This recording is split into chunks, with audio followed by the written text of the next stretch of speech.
Welcome to the Move Better, Feel Better Feldenkrais Awareness Summit. We're glad to have you here. I'm Cynthia Allen, your host for tonight and the creator of the Feldenkrais Awareness Summit. And we've been exploring this theme today of somatics at large. It's a theme that we had last year and another one that we're having this year. There's so many things that we could choose in this category, but we chose 3 for this year. And if you haven't watched those interviews, hopefully after you're done with the panel discussion, you'll be interested enough to go back and watch them. We had for ourselves Martha Peterson talking about clinical somatic education, or also often called the HANA somatics. We had David Hall talking about Alexander technique and the intersection of that with the Feldenkrais method. And then we had Linda Tellington Jones talking about her work in T-Touch. So I'm pleased to introduce to you tonight our 2 guest panelists with us to talk. We have Eleanor Silverstein. She is a Feldenkrais practitioner. She holds degrees in both biology and zoology. She integrates the science of nutrition and inner biology into her own program called the Gut-Brain Connection. She's had 35 years of experience working with adults and children, and she likes to really try to take in the scope of situations and have a very whole approach, I think, in her practice, I would say. She lives out in Orange County, California, but she teaches around the world. So just wave for us there, Eleanor. I think they'll be able to tell the difference between you and Nick, but you never know. And then we have Nick Strauss-Klein, who's also a certified Feldenkrais practitioner.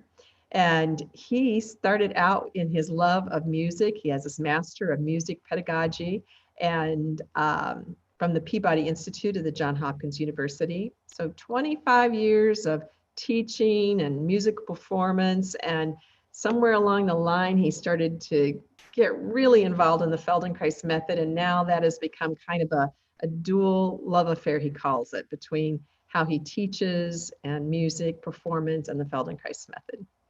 He's been all over, actually, and taught in New York and Israel, but right now is out of Minnesota with the Twin Cities Feldenkrais, and he has a project called the Feldenkrais Project, which we'll talk about a little bit towards the end. So welcome, you 2. You can unmute yourselves and each say hi. Hello.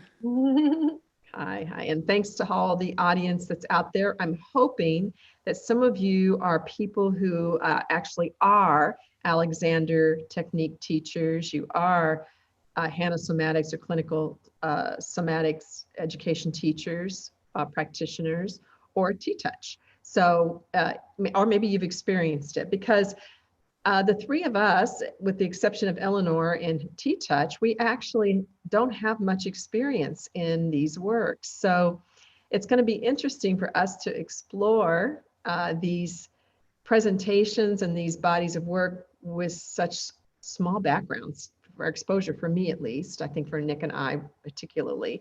And we want to give them both, all 3 really their due, because there's just incredibly important contributions to human function.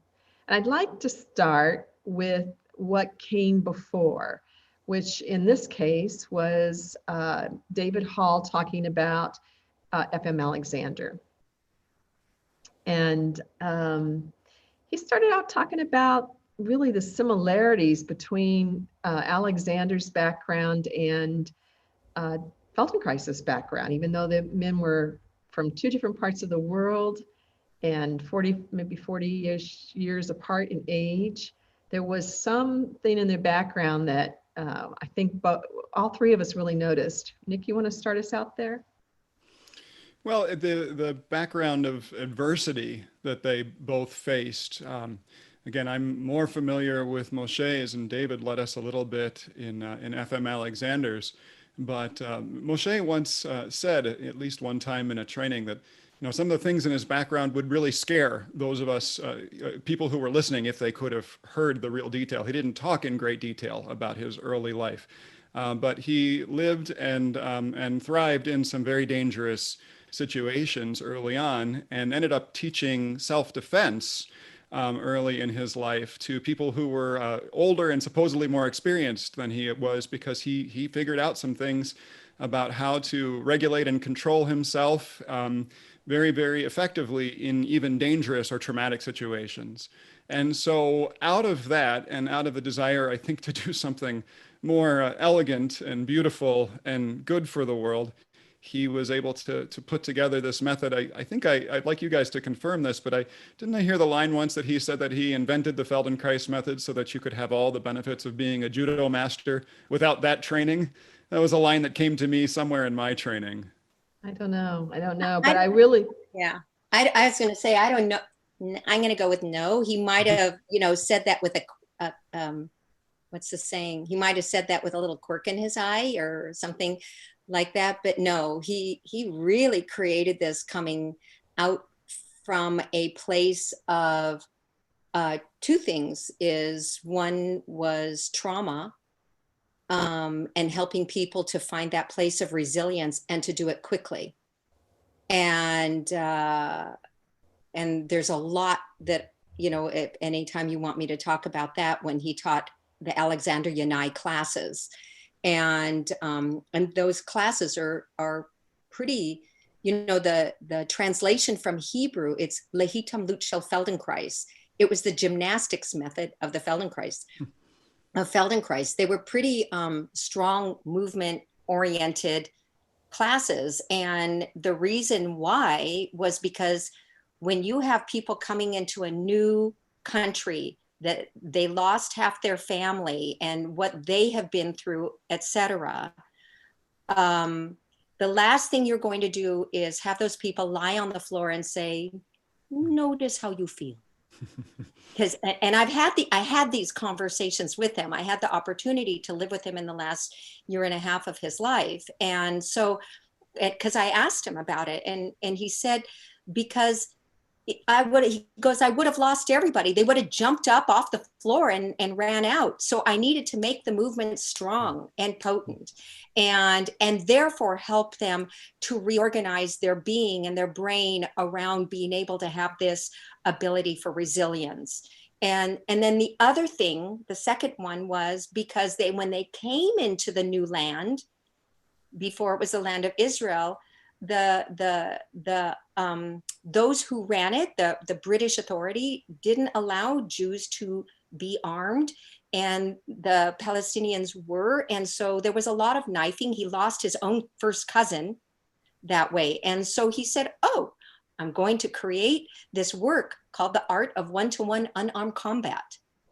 Hence came the small book. And so from there, it kind of grew itself. And then it was healing, and there was martial arts in it and all of that. so it's going to be, that's fascinating. And I want to be sure we don't not talk about the Alexander technique by accident, because that's really more what we want to get into tonight. And, but it gives a contrast that we saw earlier. We heard from early in David Hall's presentation that he saw the Alexander technique as one of not doing, and the Feldenkrais approach as one of doing. So we see there some contrast there, even though both men came from backgrounds in which there was a massive amount of persecution happening towards very specific people groups. And so they were raised in environments which were quite hostile, and then each discovered their own issues as they were navigating into adult life and ended up developing their own work. Well, what do you think about this idea of non-doing? Well, it's a fascinating take on somatics, right? Because it is so close to the story Eleanor was just saying about, if Moshe told everyone to lie down and not do anything in those initial classes, he would have lost them, right? And Moshe was willing to do anything he had to do to get the work out into the world. And so he met them where they were.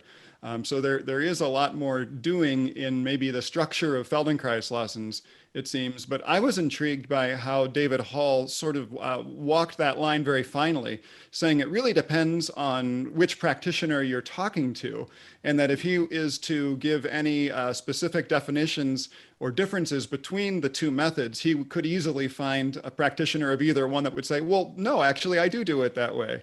I thought that was interesting that he both clarified some differences and kind of gave a mileage may vary based on practitioner, because they are somatic practices. We're all coming from our own experience of being an embodied human.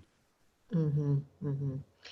And the difference in the table height, I thought was instructive, where it is very difficult to be a doer in a really tall table as a practitioner. You just cannot use your leverage of your body in movement, in motion, and in as a force in order to pick up something, a leg, for example, a nice heavy leg. So you can see right away that there's a difference in intention if you're going to have a tall table versus a very short table like we tend to work off on, which is more like 18 to 21, 22 inches high. Just for contrast, there's a really big difference in a short and a tall table and what you can do on them. So it makes me wonder what is the difference between when one says not doing versus when we in Feldenkrais classes say, imagine this in your imagination. So to the outside person, it looks like we're not doing, but we're doing a lot. Right, yeah. Well, and I can attest to David's leading me in the width, the length, the width, the depth, the length, the width, the depth, and his willingness to not do, to coach me to not do, which was definitely a doing. It's both a not doing and a doing. It's a doing in a very different way, which is a kind of softening and relaxing in, but it's still an action. And then this imagination of length and breadth and width and depth that happens. So it's interesting to think about what is it we're doing? And is it the difference in the doing is it's visible? What is the difference in the doing? Could we say that there's a difference, you said, of intention implied in the different table heights?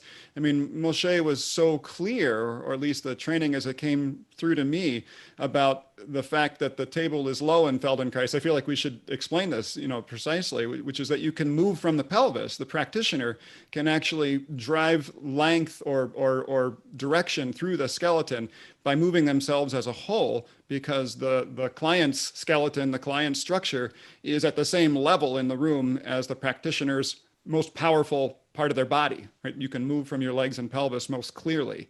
So that's a place where we could, I think, maybe all agree there's more doing in some Feldenkrais touch in the one-to-one work in that way than there seems to be in Alexander, as far as my understanding goes.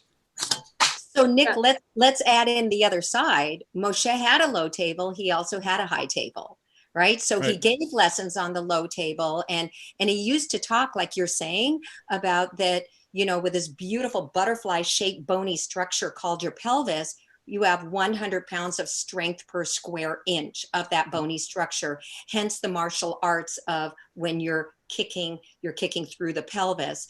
But he also used a tall table in many lessons. Mm-hmm. So there you go. I did feel like this description that David gave, and I know you also commented on it, Nick, this description he gave of really dropping back into yourself and feeling first in yourself this width, this depth, this length, and then from that place feeling within the client this depth, this width, this length. I'm sure I'm not doing his words justice there, but I felt it was definitely felt like something I had not experienced in my Feldenkrais training. It felt different. I was very struck by that too. There was a particular thing that David mentioned. I think he said in the second year of the Alexander training, there's a time where the trainees put their hands on another person for the purpose of observing themselves. Right. So it's such a listening, such a non-doing that they, in the first year, they're receiving a lot of contact and working with themselves. In the second year, they do more putting of their hands on the person who would be the client or student. But in that contact, the focus is on them reorganizing themselves while they're touching. I thought that was absolutely gorgeous. And it's an idea that I only encountered in Feldenkrais in advanced trainings years after I graduated. So I just loved that that was a part of the basic training for Alexander. And they spend quite a lot of time on it. I think sometimes there's been what do I want to say? There has been in the past a competitiveness between these two fields at times. And in that competitiveness, there has been misunderstandings or propaganda, maybe would be even a better word, you know. And one of the ones that I learned early on that just turns out not to be true at all is that they didn't have as many hours in their training. They have a lot more hours in their training if they're in one of those 2 certified sections than we have. So they seem to spend a lot more time in that setup. I do remember us having time spending just being with someone, following their breath, but I don't remember it being months. And he really described this really long apprenticeship of learning to really stay with yourself, which I have just a lot of respect for hearing that. And I think we can see it in the way that David was presenting the work and presenting himself. We eventually says, I just do my own thing. It's just David's thing. But even if he is doing Feldenkrais, or even if he is doing Alexander, he's really taken both of I think what he finds for him to be the best of both of those worlds and puts them together somehow. Yeah, it was beautiful. It was fun listening to the beginning part. And then I really loved where he took us into the noticing the spaces inside. I had the opportunity to be sitting in the garden when I did it, and it was really, really lovely. If I would encourage anybody, if you haven't seen the videos yet, to really go through it, because he takes you, everybody that was interviewed takes you through the process, and it's really lovely getting those experiences. Really lovely. It is, and I actually really used it a lot in the few sessions that I was able to have after that, and really had a nice and a very different experience of my functional integration lessons. And my clients did too, just really coming back to David's guiding and hearing those words and then using those words in myself as I was thinking about it in relationship to the client. It was lovely. So the next work that we had presented was Thomas Hanna's. So we'll just say this comes next. So first we have this work that influenced Moshe Feldenkrais quite a lot. Certainly isn't the only thing that influenced him. So that's one of the pieces of, I think, propaganda that's getting passed back and forth is about I've had many Alexander teachers tell me, oh, Feldenkrais has just been renamed. It's really Alexander work renamed. So I don't think that's true. And I think David said, having studied both things, that's not true. They're big influence, but definitely different works.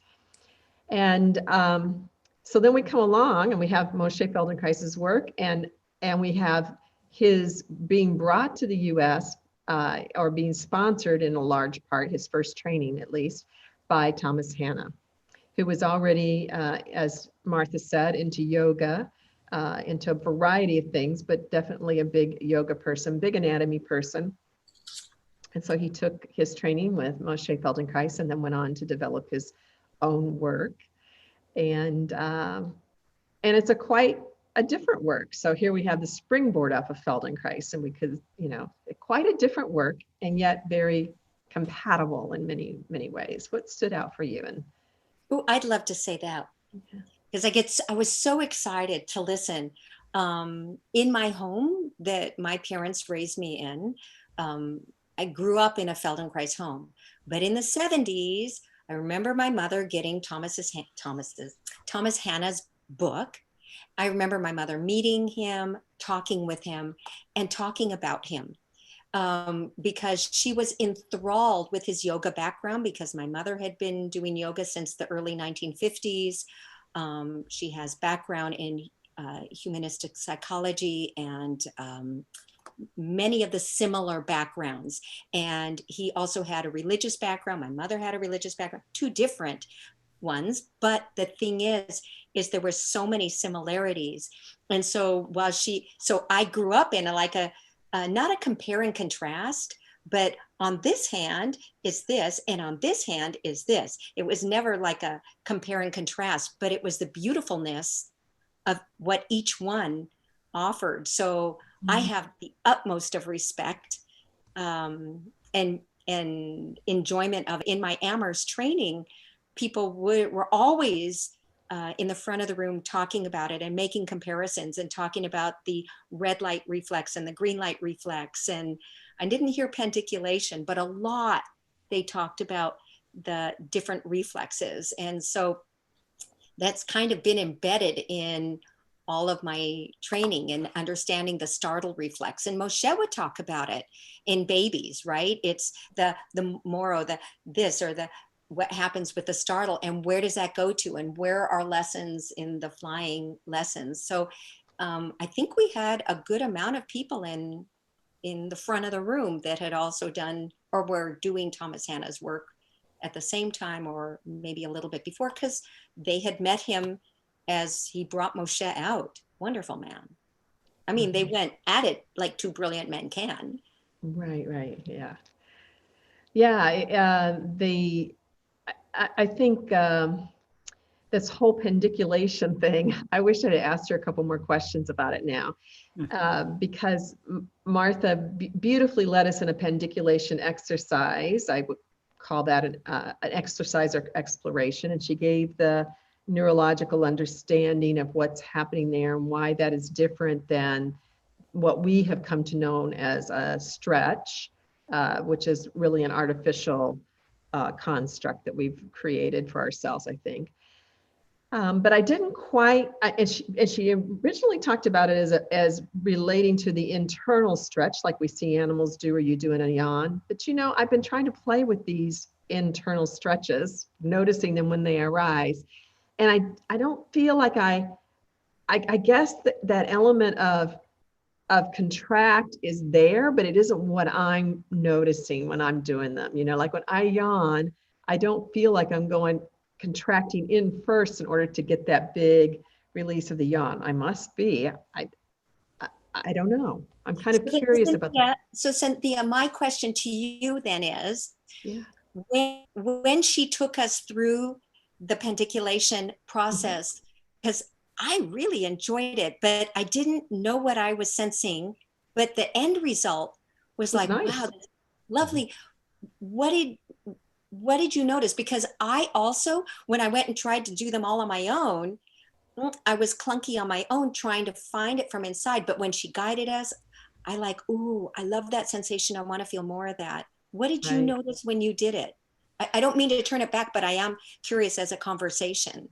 Right. No, I did notice that. I mean, I'm a person who definitely holds my shoulders up. So she was working with shoulder. That's the one that's easy to demonstrate on a camera. So that's the one she was working with, right? And she was asking us to bring the shoulder up as high as we could and really to kind of bring that contraction up and hold it a little bit. And that isn't particularly slow. She didn't talk, but then she talked about this incredibly slow release. So you're learning to control this release, but then it just keeps going and going and going and going and going and going and going and going. And it's not that I'm pushing down, it's that it's coming back to some home place is what I would call it. It's like it's recalibrating. Now, this is not super dissimilar in some ways to some things we do in awareness through movement. We might have somebody lying on their back and we'll say, bring your shoulder up towards your ear and your ear towards your shoulder. But actually, we rarely tell people to go to that maximum range and feel the contraction. It's not something we do a lot of. So I'm just curious more about how it relates to that internal stretch. But my experience of it was good. And someone posted in the Facebook group. I'm not going to get the details exactly right, but she's been struggling with a very chronic, severe problem with her neck for several years. And she did that pendiculation exercise and her pain has been gone since. So it can be a very clearly can be a very powerful experience for people. And for her, for sure, what Martha was saying it could be, which is a true recalibration in your brain, and that there's an actual neurological learning going on there, as opposed to stretching and stretch again, then stretch again, then stretch 15 minutes later, and then, I liked I love her her analogy on the wild animals, by the way. I mean, that's worth reiterating. yeah. You don't see a gazelle when a lion is stalking it on the savannah say, hold on just a minute. I thought she was really articulate about the idea that we're not trying to take away anyone's favorite stretch, but that any movement you enjoy can be enjoyed in this particular pendiculation way. And it's moving it from an external process, I think was her language. My internal translation listening was something about being imposed on or imposing upon yourself. Well, now is the time when I put my leg in this many degrees stretch from my torso, taking it from that kind of external feedback to be a very internal process. But I agree with Cynthia, really, the idea that you go relatively quickly, it seems, to kind of towards the maximum range. Now, she certainly wasn't implying go so far you're uncomfortable, but go well into the movement that you can do it, and then reverse very slowly, smoothly, and gradually. That's one movement strategy we use sometimes in lessons, but it's not the first one we use. We would tend to go more slowly into the thing and maybe slowly out of it, or slowly into it and quickly out of it. I think both of those come up more often in Feldenkrais than the third one that she said. So that's an interesting difference. And it sounds like, I'm right with you. It sounds like all of us are sort of trying to wrap our minds around that difference and what it means, because it obviously seems very purposeful. Can I back up for a tiny second about Thomas Hanna? There was something I wanted to say, because you had asked us what was so important or what stood out to us about Martha's presentation. And my ears perked up in similar ways to Eleanor's, which is, I love the fact that Thomas Hanna had this divinity and philosophy background. I love the humanism coming into all of this work, right? And that the fact that undergirding Thomas Hanna's desire to create this method was his belief in our innate ability to be free. Did you catch that? Isn't that wonderful that it all comes out of a desire to be free? And also two other things, and I'm throwing out a lot to discuss, and I don't want to derail Cynthia if you wanted to take us somewhere, but the innate ability to be free, the fact that we should be able to do it from within, to work with ourselves from within ourselves. I love this. And also, we should always understand why we are doing something.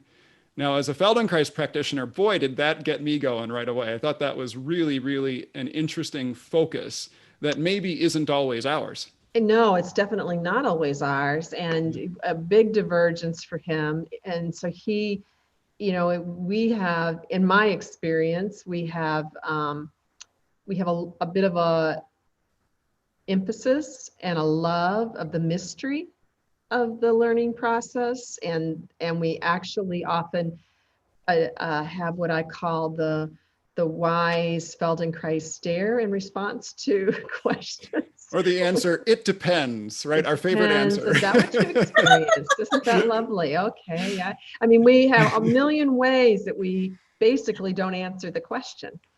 And so I find it very interesting that that for him that was not sufficient. And also he did develop a diagnostic pattern. She really didn't talk about that, but she did use the word codify.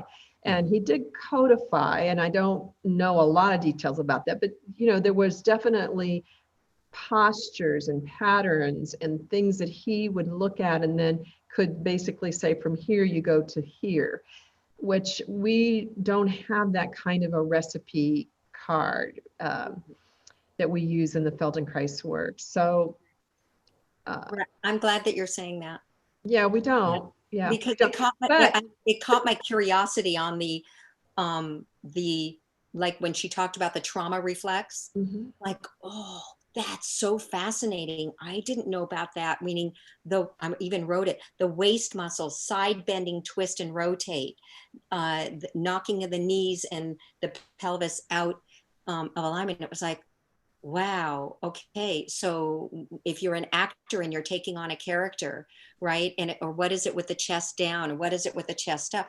And there were times Moshe did talk about it. You know, he talked about the Dallas Cowboy, right? With the hands on the hips and the chest out, you know, and that means his legs are going to be bowed out and his feet are going to be out. So they kind of had that, you know, ooh, fascinating. Sorry, I didn't mean to interrupt you. I No, just, that's okay. It is fascinating. And so they did a lot more with using those kinds of patterns of observation to take it sounds like, into both physical and psychological, maybe tendencies, from what I understood from her. Now, what it was, I also understood something, and we're going to move on to Linda's work here in just a moment, but I also understood her to say that in her own development of Hannah's work, in her own trainings, she has returned to using more of an awareness through movement, curiosity, rule style in her classes. So she saw that for her, that maybe the tendency to get a little too recipe-ish maybe was not always the best thing. So she's been somehow modulating, which we all do. We all, Nick, your influences with music have a huge amount to do with how you teach, right? And my influences and my background have a huge amount to do with how I teach and how I practice, and the same thing for you. We all do that. So it's just interesting to hear her own personal development and how she's training people now in the work, and including more of what she thinks is the curiosity-led awareness through movement approach. So then we have another work, which also came out of a relationship with Moshe Feldenkrais, and that's the work of Linda Tellington-Jones that she presented so beautifully, which she calls T-Touch. And I know that you're well trained in it, Eleanor, but I really enjoyed all three of these interviews a lot, but you just cannot not enjoy the exuberance of Linda. I mean, her exuberance is incredible. If anyone hasn't seen it, because she has part angel in her, that's all. if you need a little breath from Hawaii, just watch that video if you haven't yet. It is just astounding. It's like she brings the entire state and island, all the islands with her onto Zoom. Yeah. She's just like a big love ball. She's like a big psychedelic love ball, I would say. You get this feeling of like tropical psychedelic love, all of it happening at the same time. And let me just also add in brilliant genius with, what do those people call that have the perfect memory thing? Oh, really? She's like, yeah. This is Linda. In 1964, I was sitting in a cafe in Stuttgart, Germany. I was reading a book on page 124, and it was the second paragraph, and it was this. And she can actually state and say off the whole paragraph. Wow. So he doesn't forget a thing and keeps it chronologically organized.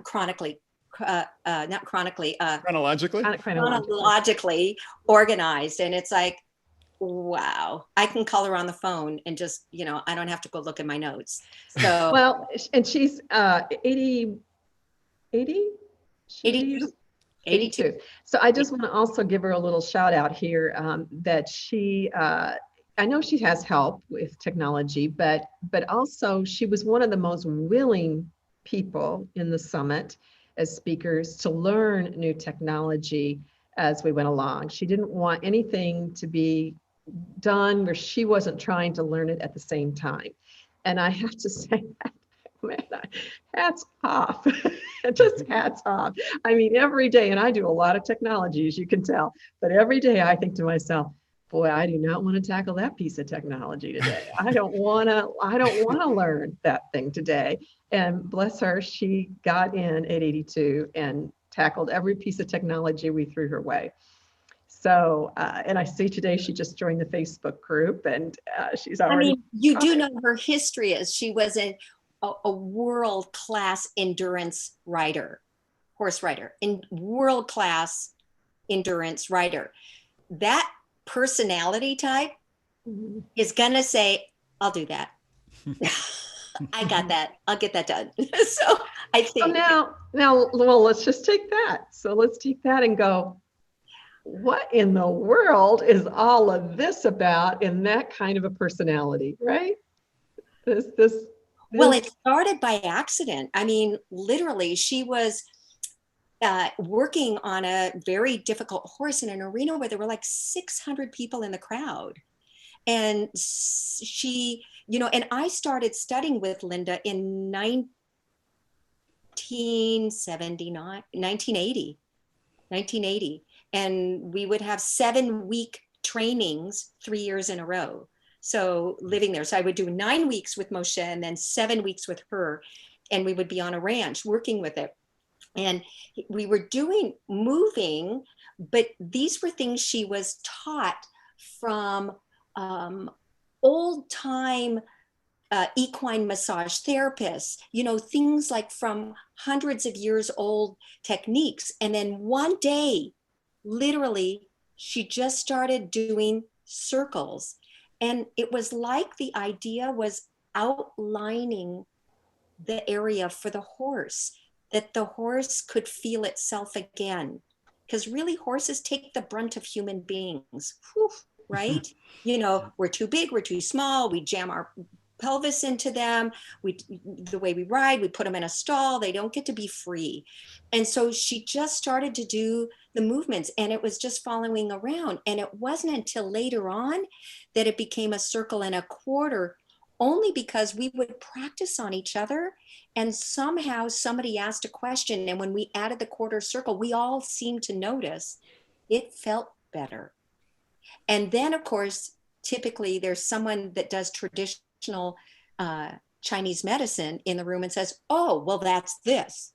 Then there's a neurologist in the room who says, oh, well, that's this. So you already have brilliant, amazing people who are in the room with her explaining it from Eastern medicine and going, oh, that's, so that they can see what she's doing, but she's following her intuition because she's seeing the feedback with the horse. Very intuitive. And she had Anna Weiss from the Weiss Institute did this beautiful thing where they measure the EEGs, the alpha, beta, theta, and delta waves. And that is describing the awakened mind.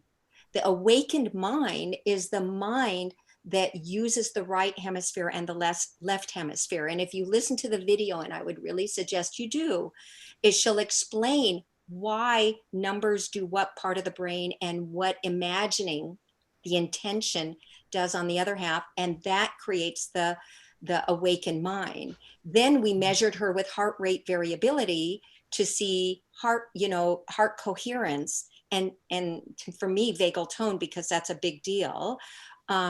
And usually the horse is the leader in it. That's why young girls love to be with horses. They feel loved, they feel better, because the girl goes into heart coherence because of the heart rhythm of the horse. And so it ended up in the only time we ever saw, she started the heart rate variability and the horse followed her. That's her level of potency. But the thing is her dream and goal, and she made it happen. Cynthia, you saw this. Her thing is to teach this to everybody and anybody in very simple ways. right. And there was, I was in very simple ways. Yes. And I think that, Nick, this is something that you really noticed about both that Hannah and T-Touch, is that there's a simplification, or how would you call it? I was thinking all three of the presentations were talking about accessibility in some way or another, and particularly Hannah and T-Touch. So I'm brand new to T-Touch. I don't know very much about it at all. And when you watch the video, she leads you in this little experiment. And of course, I've been playing with it all week, right, Eleanor? Like, my kids are feeling little circles on their necks, and my wife is feeling circles on her backs, and I'm just like, what does this mean? How does this work? What does it achieve? And it's been really interesting to feel that there is a shift with it. So it's such a nice modality in that there's a codification of one simple thing anyone can learn, and it's valuable when it's brand new. You don't have to have a super high level of skill to be able to do something useful for yourself or for others with it. And yet, obviously, it has a very high skill ceiling where you could become at the level of you or her, Eleanor, doing that kind of work and achieve really amazing things with it. But yeah, I love that that Hannah Somatics and Teach Hutch have found a way to take this somatics, this perception and experience-based learning that we're all focused on, and make it accessible by putting down into simplest possible concepts some action sequences, some things that we can do to undergird further learning, no matter how sophisticated we want to take it, no matter what our level of learning and understanding is. And I was just really touched by her clarity in the Feldenkrais training. So first, I was touched by her being touched, right? At this stage of her life, still remembering those first moments, that training with Moshe, and being so emotionally moved by that memory. But then also that she had this very clear moment in her training with him in which she saw him demonstrating and talking about differences. And she went, oh, that's not what I'm going to do. I'm not going to be about differences. I'm going to be about what is, what is already there, what is perfect. And so I find it so fascinating to see someone who's really taken a work and gone in a very different direction, but sees the roots of her Feldenkrais training. I mean, if you take differentiation out of the Feldenkrais method, I'm not quite sure what we got left, right? I mean, we love differentiation. I mean, we also love sameness, but it's a major focus of our success. And here she is going, no need to differentiate. No, don't need to do that. Just stay right where it's at. Just do these circles. Just tune in. Just acknowledge the cellular wisdom, acknowledge the cellular wisdom, acknowledge the cellular wisdom. Acknowledge the cellular wisdom, and that according to Sir Charles Sherrington, right, is that every cell knows its function. And with Candace or Joan King, it's like looking at that cell functioning. And these are like brilliant, amazing people, like Nobel Prize in cellular biology people, that it's like knowing the perfection in the cells. The cells, they act perfectly. And to her, it's looking at that perfection in the cells. And that's a big deal. And I've seen her, and on me included, but I've seen her work with people that had major surgeries and major life-altering events. And she might not then say to see the perfection in the cells, because if it's cancer, it's kind of hard to hear my cells are perfect, right? But then she'll talk about the potential for that. And it's easy to hear and accept. And then we go into that place of loving ourselves, and people like Fritz Albert Popp in Germany, he measured the light in the cells. And when the touch is so light, like the way she does it, in the touch is so light, he measured more light in the cells. When the touch was deeper, it wasn't. Now, it doesn't mean you always need light in your cells. Just saying, there was more light in the cells. Now, how many places in Chinese medicine and Eastern medicine is it that they say that the qi is stuck, or the thing, it's not flowing? And so this work, I don't know, maybe it creates a flow system. Well, I think it's a very interesting, I mean, I feel like since I tend to try to be honest, I should be honest that I kind of thought her work was incredibly kind of woo-woo-ish.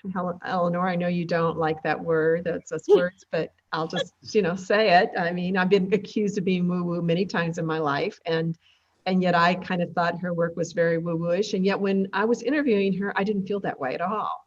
was like, oh, I don't feel that way. I just expected to feel that way, and then I don't feel that way. So it was really interesting to watch my own navigation with it.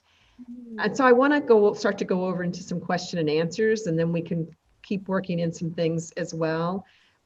So those of you who want to put something in the question and answers, we'll try to get through as many of them as we can. I might not do them in the same order. I'll try to actually take one right at the moment that seems to be reflective of what we're already talking about. Diana says, I thought she got these circles from seeing Moshe working along the spine with circles.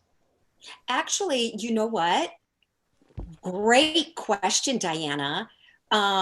Because I never noticed that Moshe did that until recently while I was watching one video after another video. I'm like, well, go look at that.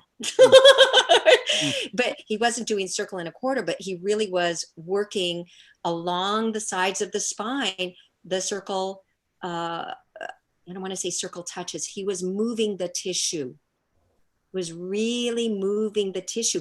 And you see this in many of the old videos of him giving the hands-on functional integration lessons in areas that really needed clarity.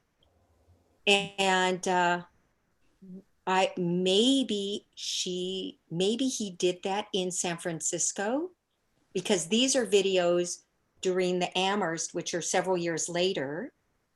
But maybe these happened in San Francisco and somehow she saw it and went with it. That's not in her memory though, but you never know. Great question. I was blown away. Yeah. Diane asks or says, retained primitive reflex exercises are big right now in the pediatric PT and OT world. I'm brand new to learning about Feldenkrais. Regarding primitive reflexes, can you suggest some resources? Eleanor, I bet this is something you might know a little something about. We don't really stress primitive reflexes in the Feldenkrais work. So myself as a Feldenkrais practitioner would not have good recommendations for you for that. But how about do you, Eleanor? Have you been? You mean about different methodologies that are out there? Or okay. some resources to look at it. From what we do. Is that what you're meaning? Yeah, whatever. Okay. What you got, Eleanor? Throw it out. Okay. You always got something. Throw it out there, sister. I worked in pediatrics for years. So yeah, Moshe looked at reflexes, but he never looked at a living being as only reflexes. And he didn't try to heal someone regarding reflexes, but he did look at things like the pannus reflex. He looked on the bottom of the foot. He looked at the kick of the leg, but he didn't. There's other methods out there that they really have an order, a very strict order of following reflexes. And they work with the brain injury with the children, and they help them a lot. You know, I don't understand those and I don't do them. And I know some they use laser lights and working with them with very technique oriented. And I even know that we have some Feldenkrais practitioners who have been trained in those methods too. To me, I'm still true to the old-fashioned way in Feldenkrais. Is I'm looking at the developmental aspect, and reflexes are a part of it, but I'm incorporating it in the beginning of a crawl. I'm incorporating it in the movement of the scooching and things like that. So, right, I feel like we do address them, but yeah. but I don't know that we address them purposefully, but they're addressed by the quality of attention and the working of the developmental patterns that we're doing. You have anything you would like to add to that, Nick? Not particularly. You know, I sometimes hear the language coming out of other modalities that a particular reflex is unintegrated. And I don't know if either of you can shed more light on that for me, but I guess you can see maybe that something happens more dominantly than it should at a particular child's age, that there is something that maybe is dominating the landscape of movement and action more than you'd expect. But, you know, it's often said about children that are largely functional and things are basically okay. And so it feels like a bit of a label sometimes. So I guess I'm kind of coming from where Eleanor was, where I feel like, at least for me, it feels a little bit simplified in a way I haven't learned how to connect to for myself. But I think that doesn't mean it's not useful to dive deep into them. And a lot of people have, obviously. And as you said, even Feldenkrais practitioners. You know, I want to say, and Nick, I'm so glad that you said that, because I just want people to know that Moshe really admired Linda. He really admired Linda, knowing that she was moving outside the box, working with the horses. And I can't use the word proud because he didn't use that word, but boy, did he quell. You know, you could see him smile, and then, you know, and he would walk outside and he would sit and he would like this, and to watch her work on the horses. And I don't know that he ever considered that she would be taking it into working with people, you know, with Tellington Tea Touch. And that was pure accident. It was because she doesn't have a regular work day in her training. You don't go like 9 to 4 and then go home. We would work on the horses 8 to 4 or 8 to 5. We'd go have dinner, and then all night long till 10 or 11 o'clock at night, pretend that we were horses and get on the floor. And then we go, ugh, I can't be on the floor like a horse. Can I just lay down? And next thing you knew, we were working on each other. You know, but she gives always, there isn't any time that she's ever taught that she's not talking about the Feldenkrais method. So Karen Donaldson asked, let's back us up on our talking. How was the pandiculation different than the traditional contract relax? Well, okay, because, and this is the part I loved, because she was, I have it written somewhere, but I'm just going to go on remembering the part that made the biggest difference, because I have been going over this and over this and over this, Nick, like you were like, I don't know, what does it really mean? But she's talking about it really working deep into the brain. Deep into the brain. And when you work deep into the brain, you can make differences. That's different than muscles. Right. So she's asking, the question was contraction and relaxation, and saying, how is this different than that? Yeah. So if you that could do a progressive relaxation, you'd ask somebody to tense up and then relax, tense, relax, you know. Yeah, there seemed to be an emphasis on the smoothness of letting go, right? And for me, at least in the Feldenkrais thinking, that smoothness reflects the brain getting control back from something that's maybe become more a compulsive contraction. So I think the care in the release for me was kind of the magic neuroplasticity moment, and then also resting with the new sensations, integrating them in a rest, in time taken afterwards. That's another difference. Yeah, I think so too. I mean, I think there's a lot of attention on, so like I could actually feel like I could do this from my left one right now. There's a lot of attention on this quality of release, and trying to make it so much slower than you can even imagine it can be, until it just almost like it just keeps going on its own, right? And I think that's a little bit more time taken for the brain to really realize the differences between the contraction, the release, and then even this new home place that maybe it hasn't felt in a very, very long time, or perhaps even felt ever. The latent tonus is less then, right? Like we're saying that when you're done with that, what you're left with is a different home place than you started with, because the overall tonus of the area is changed. I was confused by Martha's explanation of the reflexes. Was anyone else, i.e. startle, as flexion? Well, I didn't. I actually thought it made a lot of sense to me once she started into them. I mean, there's a sort of this protective mechanism that would go into if we were trying to protect our gut, right? Trying to protect our front. I don't know. Did anybody else feel some confusion over that? You know, actually, I was a tiny bit, because I remembered in Amherst, I was taught that it actually, that starts with extension and then goes, that the startle actually, that's how I understood it and I was pretty sure that these were the Thomas Hanna people explaining it. At least maybe they were new at it at the time. But what they explained to me was, you go into extension and it is so fast, it's almost micro, right? It's like, whoo, whoo, and that's where you end. But the first part is this. And they said the way you'll know when you have a baby and you go like this, oh, my dog just startled her head up, but the baby will go into the conductor pose. You do that enough and a baby will lose the conductor pose. They go into right flexion. So that part I would love to ask her a little bit more. Yeah, I think she's gonna, she's on Facebook, so I'm hoping she'll join into the Facebook group and have some more conversation with us. So Philip, hi Philip, I remember you from last year, says, I'm a bit obsessed with a single issue in the subject of movement and learning. That is, I believe that muscle fascia and connective tissue can have adhesions and or ossifications that is the unidentified underlying cause of a lot of limitation and chronic pain, i.e. or e.g. fibromyalgia.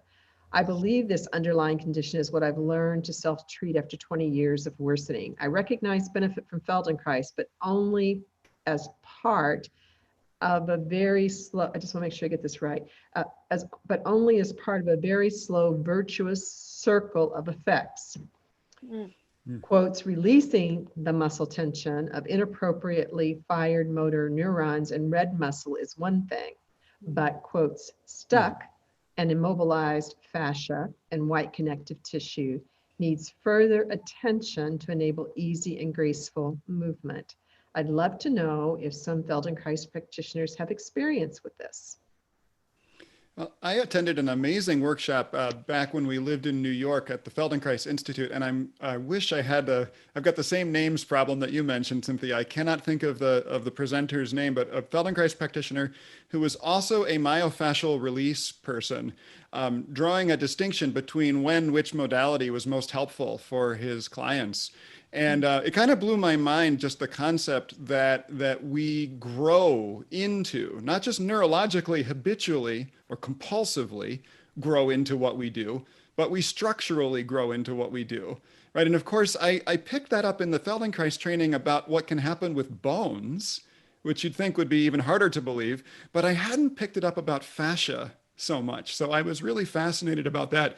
And excuse me, I have continued to, when I get asked this question, I continue to say, and I have steered people in this direction, to say that myofascial kinds of work can be a really nice complement to the Feldenkrais method if there is that kind of elasticity of fascia pulling someone back towards habitual behavior. And we keep on knocking on the door of changing behavior, and it changes, and then it seems to change back. It's something that I will explore if I find over time that a change that's coming hasn't been sticking as much as I would expect. So I would love to add with that is that we've done and I keep pulling it to Tellington T-Touch because we actually have done a lot of studies. But I know that this would be for Feldenkrais too. But we know that gliding the skin. So you can see I'm gliding the skin. I'm not moving my fingers over the skin. And you'll see how she talks about the different touches. But we know that when you lightly touch the skin and glide the skin in these circle and a quarter, or even sometimes a quarter of a circle, different ways, but the gliding of the skin actually produces oxytocin. Oxytocin is only happening in light, gentle touch. And when you're gliding the skin, it's even more oxytocin. And oxytocin is the neurotransmitter and hormone for health, healing, and happiness. So it can heal open boo-boos, but it can also heal the heart. It can help with the healing of the emotions because of it's a neurotransmitter and it's a hormone, everything double times. And that increases in that light touch. So if as a Feldenkrais practitioner and one who does Tellington T-Touch, if someone came to me that had that kind of pain, I would work with them gently in that way. And then I would teach them lessons to take home with it in that to increase the oxytocin, to increase the healing of the tissue. And as Fritz Albert Popp did studies, that light touch, not deep tissue touch, will increase light into the cells. That's got to be good for fascial. Right. So there's a difference there in your thought that I think that this lighter way of going in would make a deeper difference than perhaps something that was more structurally forceful, perhaps. And I want to go back to something that you also said, Nick, that this actual structural change according to how we use our cells. And it reminds me of last year's summit when we had the talks on biotensegrity, in which they're talking about, and we'll also hear some of this coming up in embodied anatomy, where they're talking about the fascia and the bone and the ligaments and the tendons all being the same thing. It's just that it starts to change its structural tenacity, I guess you might say, or becomes more heavy or light or glidey or whatever, according to what is needed in how it's being used. Right. So if it's all the same thing, it's an interesting question. Then, you know, how deeply can we actually work into the system? And maybe it is at the cellular level that we can work at, Eleanor. But also we saw something interesting in David Zimach-Burson's functional integration lesson yesterday.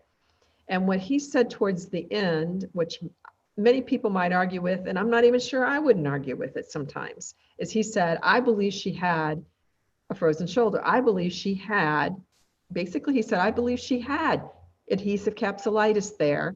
And that in the course of that session, I broke down that, I think he used the word broke down, and I started to argue with him about that a little bit, something like broke down that adhesive capsulitis, that those adhesions were broken, were taken care of, if you will.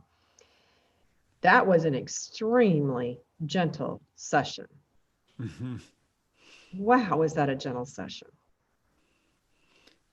So maybe it's not breaking it down. Maybe it was melting it. Exception to was the word of, I can't remember actually what he used, but it's a word that to me, it reminded me of the actual forceful physical therapy manipulations or orthopedic manipulations. And so that's why I took exception to the word, because I'm not saying that that did or didn't happen, but that I think the mechanism is very different is how it happens. You're sort of suggesting a similar mechanism, Eleanor, is it's sort of more of a melting.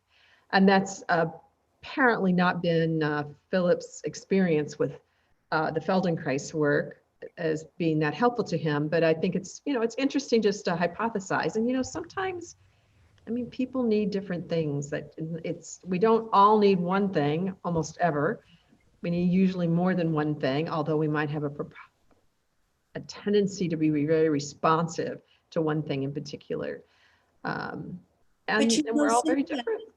You had in one of the panels, I think maybe it was Mary Spire or somebody who said, if it didn't work for you with one practitioner, the thing about us is we're so varied under our scope and in a way that work because of our background or our desires or our curiosities, even though we have the same kind of training.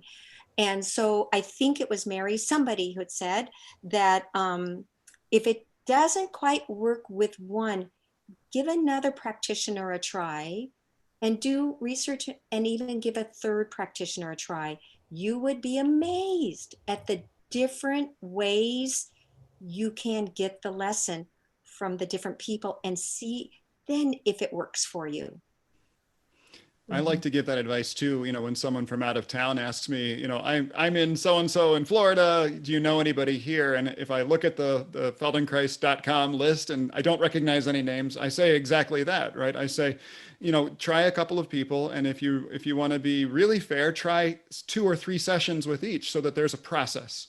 I mean, that's always it. It's that learning process that I think we excel at as a modality. And of course, in a learning process, there is a particular teacher-student relationship. And as you said, we're all trained to come at this work in our own way, and not as a weakness, but as a celebration of each of us being individual somatic entities, taking it back to somatics. We're all just perceiving and experiencing this world from inside our own selves.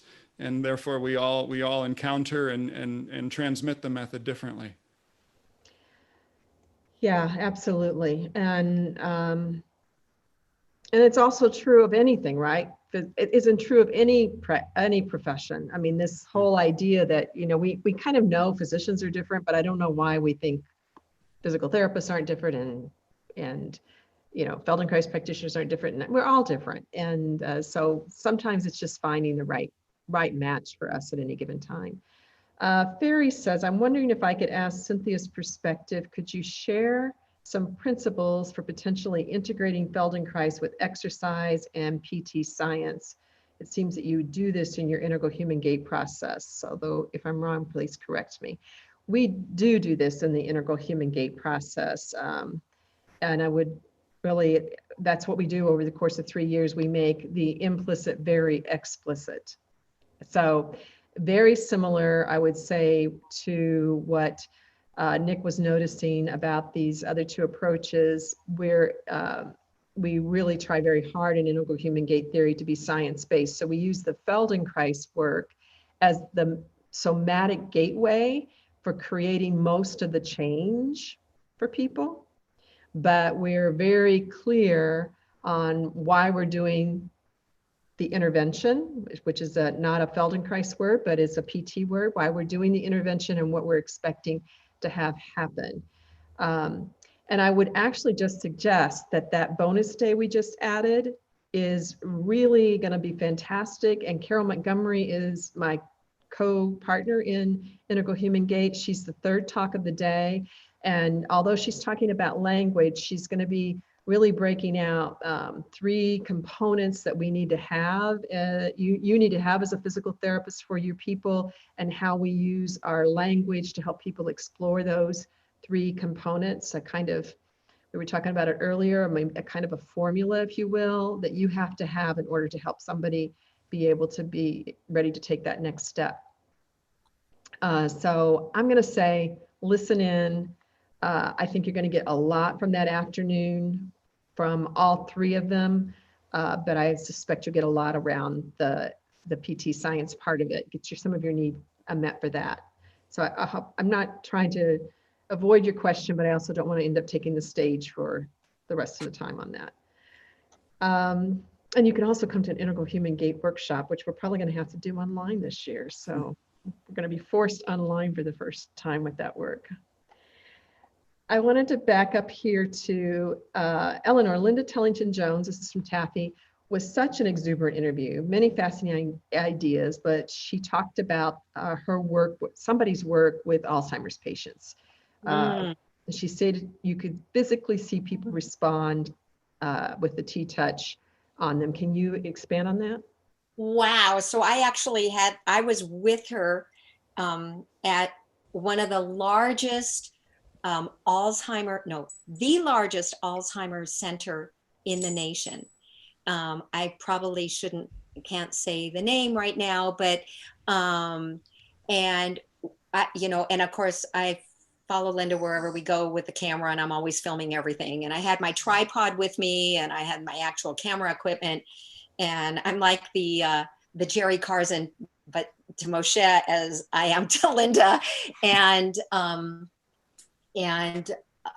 there was a daughter who was in her late 50s, maybe 60, with her mother, who was about 85, and the mother's in the wheelchair, and she's like this,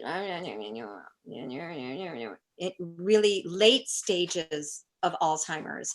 And the daughter was amazing. And the daughter came up to us and said, I heard that you're Linda Tellington-Jones. I heard that you do this thing. And of course, Linda's like, and she's right there 100%. I pulled out the camera and I just stood there on the side and watched this woman as Linda did. And up on YouTube. Anybody can go and see it. So just Google Linda Tellington Alzheimer's and that should come up. And she's just doing the circle and cooing to her. And within 15 minutes, this woman went from being 100% nonverbal to talking. Oh, that feels so good. I love my daughter so much. Thank you. Thank you. Maybe a little more here. I mean, it was just full, beautiful conversation. And then it gave the daughter and the mother this back. And then within 2 days, the woman passed away.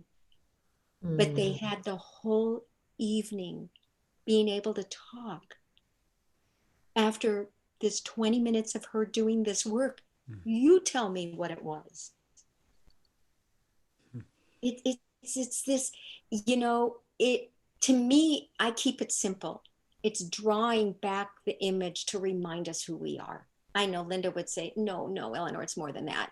But when I work on people in ICU and I work on children in pediatric ICU, and they're very, very brain damaged and they're oxygen deprived from an accident and they're hooked up to every monitor, I do the touches around the mouth and around the eyes. And then, because that's very primitive, right? The sucking, we were able to sprint all of them off the respirators, the children, and drawing back the image. And I teach the staff there, if you can, just do the circle touches, circle and a quarter, and just draw it all the way around the arm, and then go to the other arm. And we end up with children who are not to the same degree of brain damage from oxygen deprivation from an accident, like the neurologist said the brain scans show. So that goes for Alzheimer's. There's a forgetting, there's the plaque, there's all kinds of not cellular communication, but there is something that when we feel and sense ourself, we really feel and sense ourself, there's something that's whole in us that comes back. Thank you. Thank you. Don commented on the subject that we had earlier, which is I have found an amazing connection between the movements in the Feldenkrais, especially with the developmental work, and the movements in reflex integration work. So I thank you for sharing that. I'd be interested, Don, in knowing what your background is so we could understand that a little bit better, like where you're coming from with that statement. Deborah said, related to Philip's comment, seems like a question or experience like Philip is sharing is an aid to an evolving Feldenkrais method. By the way, I think Moshe would be so proud to see that his work has made, to see the way his work has been made their own by so many sincere people following their interests and talents and their own personal learning. Yeah, I hope that's true too. It's I think one of the things that's really interesting for people who have developed their own work to grapple with is when people go out and do their own thing and develop their own variation in handwriting. It seems like Moshe was quite prepared for that and was encouraging that, but that's not always, certainly not always the case. And I have no relationship with Moshe at all other than in my mind. So I can't comment on it other than I know Eleanor and Linda experienced that firsthand with him. And Sharon says, aren't you all three saying that how you use yourself to connect through touch and your own embodiment in order to find our embodiment is what is so powerful? Yes. Yeah. I couldn't put it a different way. That's wonderful. Mm-hmm. Well, then that's like when Nick, you were talking about how we use a lower table, right? That's part of having your feet on the floor, right? When the practitioner is giving the lesson, don't put your legs up on the table, put your feet on the floor, get yourself that, right? There's something in that. that sensing of yourself. And in that, you have an awareness of yourself. You can help the other person. It's a version of know where you are so you can do what you want, right? No, yeah. So I'm realizing some people did not use Q&A, but sent messages to us as panelists. I'm just trying to take a look there because we have some who's here. I'm loving the sunshine. Am I distracting you guys? Should I change? No, you're glowing. Because in Minnesota, when there's sun like this and it's coming through leaves, that's why the light show, it's just, we celebrate this in Minnesota, but if I'm distracting anyone, I will close my blinds. I love it. You're glowing. Good. Okay, let me see if I can try to read this from Jerry, which I'm pretty sure is Jerry Carson. Moshe and Linda, in their desire to reach everyone and seeing their capacity to change to believing in everyone seems the same to me. To say that the Feldenkrais added differentiation and to make that as the major inclusion is really nonsense. I don't think it's a major one, but I do think we're using differentiation a lot. So I mean, I bow to you, Jerry. You know a lot more about the Feldenkrais method than I do, but for me, I wouldn't have very many sessions that didn't involve differentiation. I don't know. You want to say anything? Oh, I wish you were here to tell us more. I'd love to hear him speak on that. That's so beautiful. I guess it's for me, differentiation, and I think Moshe would say the same thing, and I'm sure that Jerry's not contrasting this at all, but it's the building block of learning. It's, I mean, it's the nervous system knows the difference between one stimulus and another, and by integrating that, we learn. That's the beginning of a synapse, right? So. Yeah. And then we have right with us, Ms. Linda Tellington-Jones, who says about those circles, thanks for the question. I never felt circles done on my body. What I remember are clear movement of my body. Sometimes the smallest, most subtle movements in various directions, and sometimes big movements, of course. We moved our bodies in circles like the pelvic clock, but that's not the same. You know, we do tend to co-create on the earth around the same time. Yeah, we do, don't we? You know, people can go off and do their own thing. They can come back and go, huh.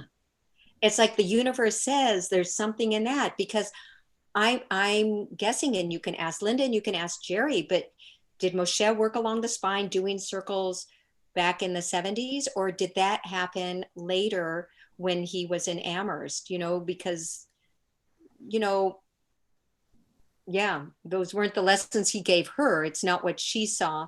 It's a thing that creates, and there's a moving of the tissue in that happens that brings the spark back into the cells.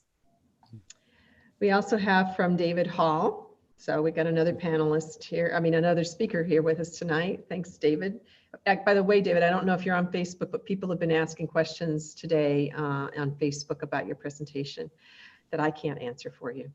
I remember the story of Moshe falling asleep when he was giving someone a lesson. He had his hands on the person's neck very lightly. He relaxed more and more until he fell asleep.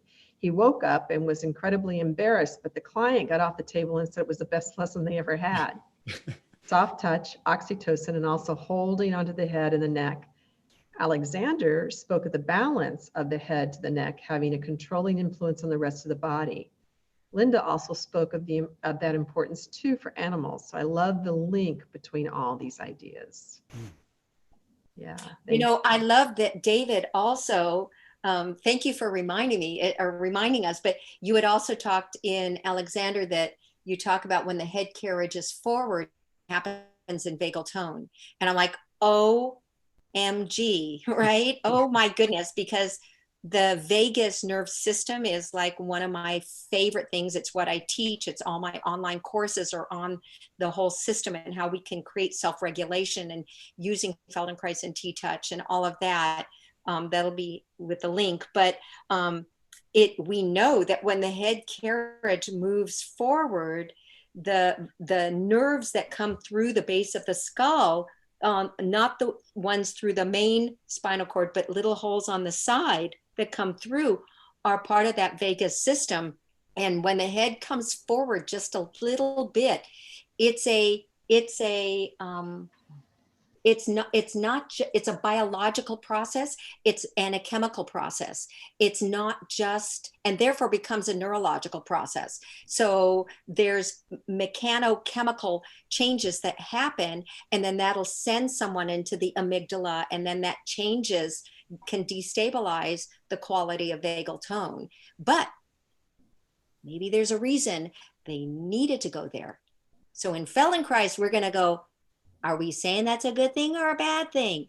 No, we don't put a judgment on that, because maybe they had to microscopically bring the head forward to get the heck out of Dodge, right? To get into amygdala and to go, there's something wrong out here. I got to get out of here. And what ends up happening is, now we can talk about epigenetics, and you get cultures of people that walk with the head forward. I happen to be one of the, I'm working it, but I'm in that culture, right? So it's like, but what happens epigenetically? And then of course, what happens when you use Feldenkrais or Alexander and using these lessons, and you're using the Hannah somatics and Tellington T-touch, that all of them approach this, that creates these amazing system balances that gives us health and resilience, serious resilience.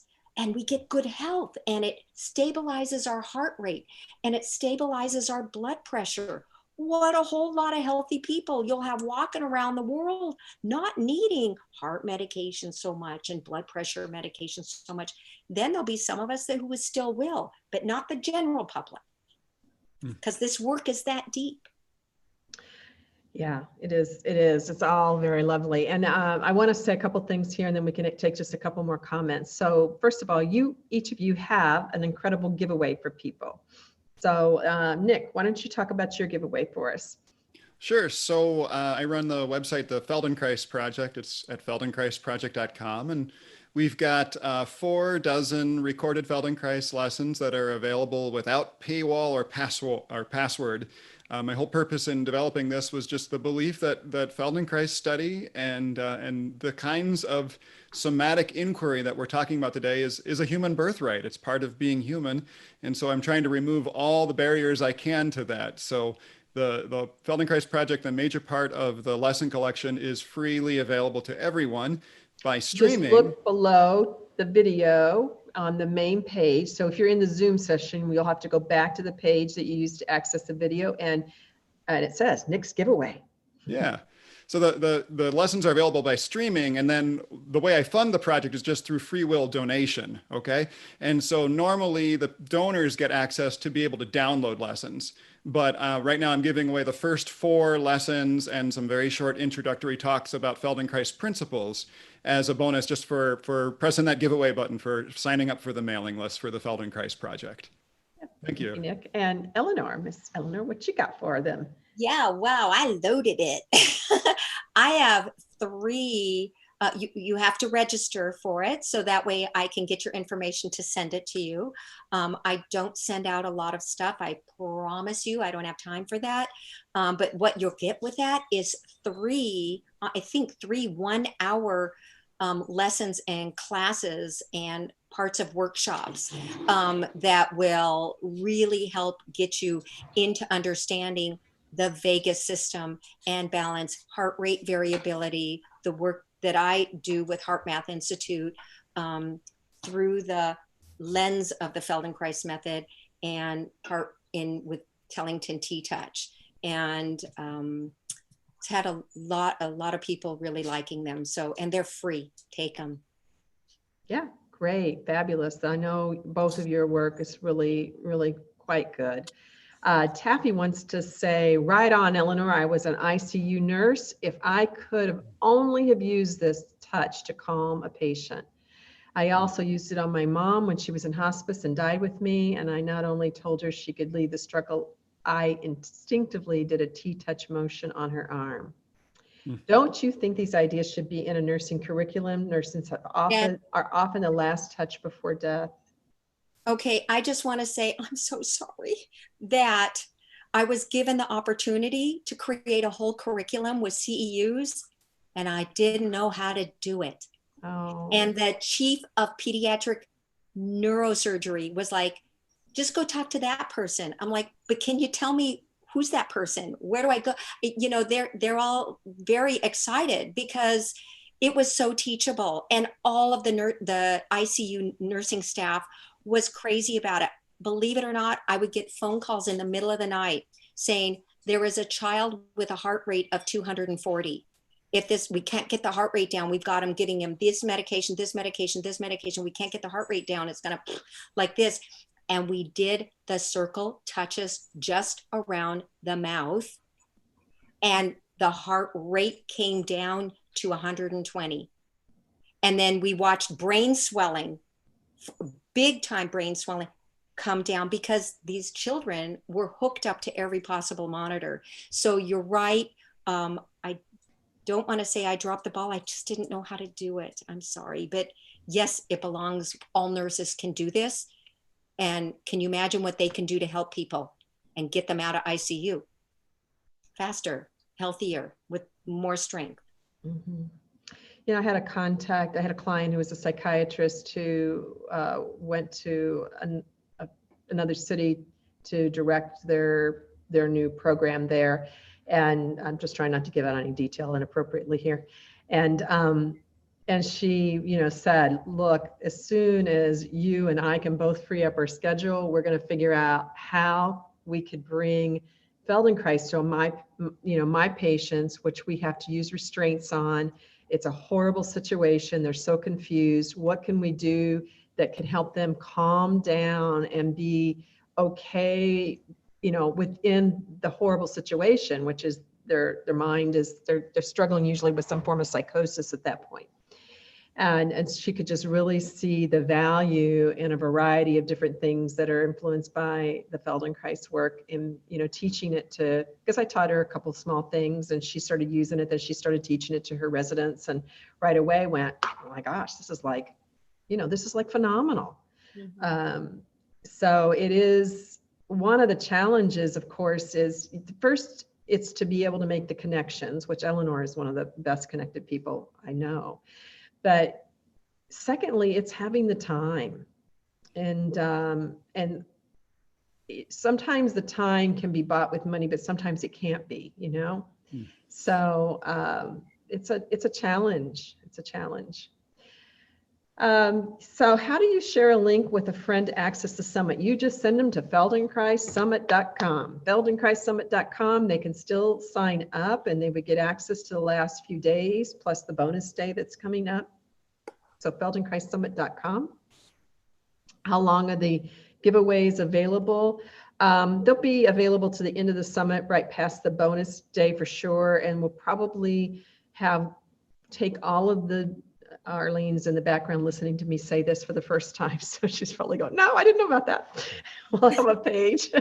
We'll have a page in which we put all the giveaways on one single page, maybe one last time in case you forgot to get them. We'll try to make it easy on one page somehow or another for you. But at that point, we won't be maintaining them any longer on our website. So you want to go get them while they're here, while they're now. The truth of the matter is, and this is just the reality, what we know is what is no longer in front of you, you don't take action on.